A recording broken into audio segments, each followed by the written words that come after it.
কেন একের পর এক বাধার মুখে নায়িকারা?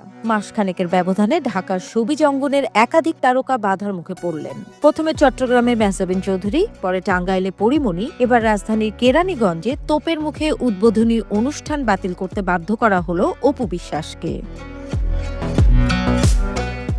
কামরাঙ্গীরচরে সোনার থালা নামে একটি রেস্তোরাঁ উদ্বোধনের লক্ষ্যে প্রধান অতিথি হিসেবে যোগদান করতে যান ঢালিউড নায়িকা অপু বিশ্বাস, কিন্তু স্থানীয় মবের আপত্তিতে এই নায়িকা ছাড়াই রেস্তোরাঁটি উদ্বোধন করা হয়। বিষয়টি নিয়ে কামরাঙ্গীরচর থানার ভারপ্রাপ্ত কর্মকর্তা আমিরুল ইসলাম বলেন, অপু বিশ্বাস আসবেন এমন প্রচারণা শুরুর পরেই স্থানীয় কিছু মুরব্বী ও যুবক মিলে বিষয়টির প্রতিবাদ জানায়। এরপর রেস্টুরেন্ট মালিক জানান, অপু বিশ্বাসকে আনলে যদি বিশৃঙ্খলা সৃষ্টি হয় তাহলে তারা অপু বিশ্বাসকে আনবেন না। এরপর তারা নিজেরাই অপু বিশ্বাসকে ছাড়া রেস্তোরাঁটি উদ্বোধন করেন।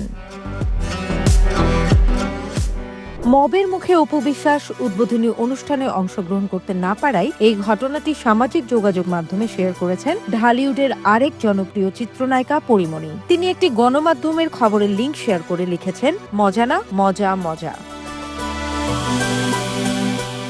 গত মাসে টাঙ্গাইলের কালীহাতিতে একটি প্রসাধন সামগ্রীর শোরুম উদ্বোধনের কথা ছিল পরীমণির, কিন্তু তিনি আসার খবর ছড়িয়ে পড়লে তাকে ঠেকাতে প্রস্তুতি নেয় স্থানীয় একটি মহল, সৃষ্টি করে মব। মবের চাপের মুখে উদ্বোধনী অনুষ্ঠানটি শেষ পর্যন্ত স্থগিত করা হয়েছিল।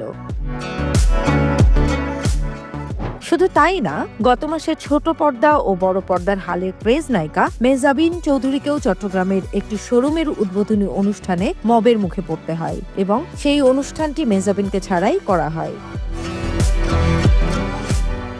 ঢালিউডের জনপ্রিয় নায়িকাদের উদ্বোধনী অনুষ্ঠানগুলো একের পর এক বাধাগ্রস্ত ও বাতিল হওয়ার ঘটনাকে সংস্কৃতি অঙ্গনের জন্য অশনি সংকেত বলে মনে করছেন সংস্কৃতজনরা।